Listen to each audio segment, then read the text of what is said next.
নমস্কার, আপনাদের সঙ্গে রয়েছে আমি সৌমিতা। আপনাদের সবাইকে স্বাগত জানাচ্ছি অ্যাক্সলেপিয়া হেলথ চ্যানেলে। অ্যাক্সলেপিয়া হেলথ চ্যানেলে আপনারা সবাই জানেন আমরা স্বাস্থ্য সংক্রান্ত নানান সমস্যা নিয়ে আলোচনা করি এবং বিশিষ্ট চিকিৎসকরা সেই সমস্ত সমস্যার কিন্তু সমাধানও আপনাদের সঙ্গে তুলে ধরেন। তবে এই মে মাস থেকে আমরা আপনাদের জন্য নিয়ে এসেছি এক নতুন অনুষ্ঠান, হেলথ ক্যাপসুল। প্রত্যেক রোববার ঠিক বিকেল 6টার সময় স্বাস্থ্য সংক্রান্ত নানান খবর নিয়ে আমি সৌমিতা হাজির থাকছি আপনাদের সামনে। আজকে হেলথ ক্যাপসুলের নতুন একটা এপিসোডে আপনাদের সবাইকে স্বাগত জানাই। আপনার হাতে 10 মিনিট সময় আছে, জাস্ট একটা বডি ফ্লুইড টেস্ট, আর সেই বডি ফ্লুইড টেস্টেই নাকি একেবারে পরিষ্কার হয়ে যাবে আপনার শরীরে আর্থারাইটিস বাসা বাঁধছে কিনা। যদিও দুঃখের খবর, এখনো পর্যন্ত ভারতবর্ষে এই নতুন বডি ফ্লুইড টেস্টের সূচনা হয়নি। তবে ইতিমধ্যেই সাউথ কোরিয়া কিন্তু এই নতুন বডি ফ্লুইড টেস্টটা নিয়ে এসে সারা বিশ্বে আশার আলো দেখিয়ে দিয়েছে। আর এই নতুন বডি ফ্লুইড টেস্টের মাধ্যমেই কিন্তু আর্থারাইটিস এবং রিউমাটয়েড আর্থারাইটিসের বিষয়টা পরিষ্কার বুঝিয়ে দেওয়া যাচ্ছে সবাইকে।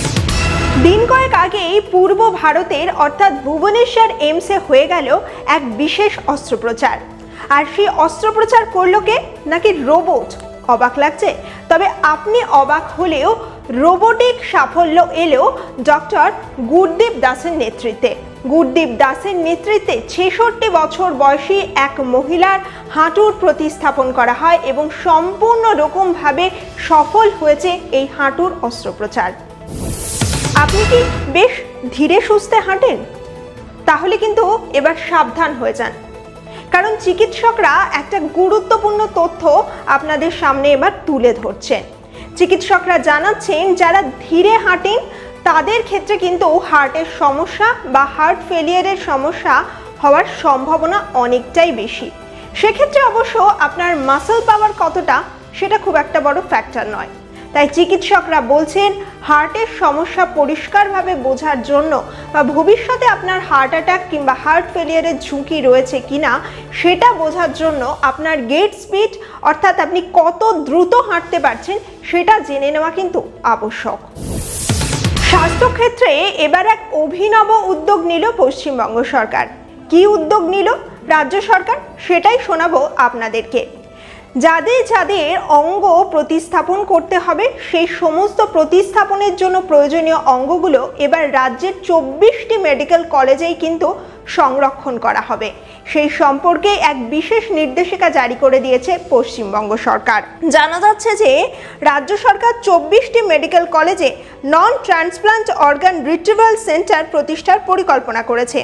যেসব রোগীদের ইতিমধ্যে ব্রেন ডেথ হয়ে গিয়েছে তাদের অঙ্গগুলিকে এই সব মেডিকেল কলেজে রাখা হবে, তবে প্রতিস্থাপনের কাজ কিন্তু করা হবে না।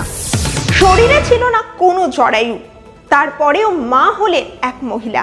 নিশ্চয়ই ভাবছেন এমনটা কিভাবে সম্ভব, আর সেটা কিভাবে সম্ভব হলো সেই গল্পটাই এবার অ্যাক্সলেপিয়া হেলথের চ্যানেলে আমি সৌমিতা আপনাদেরকে শোনাবো। একজন মহিলা যার শরীরে কোনো জরায়ু ছিল না, তিনি এবার তার নিজের শরীরে তার দিদির জরায়ুকে প্রতিস্থাপন করলেন। যদিও ঘটনাটা ভারতের নয়, তবে ব্রিটেনে গ্রেস নামের এই মহিলার শরীরে জরায়ু প্রতিস্থাপন করা হয়েছে। এই খবরটা প্রকাশ্যে আসতেই রীতিমতো সাড়া জাগিয়ে ফেলেছে সারা বিশ্বে।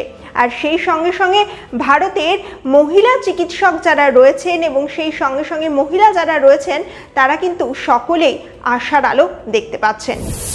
স্বাস্থ্য সংক্রান্ত এরকম আরও নতুন নতুন খবর জানার জন্য অবশ্যই চোখ রাখুন হেলথ ক্যাপসুলে।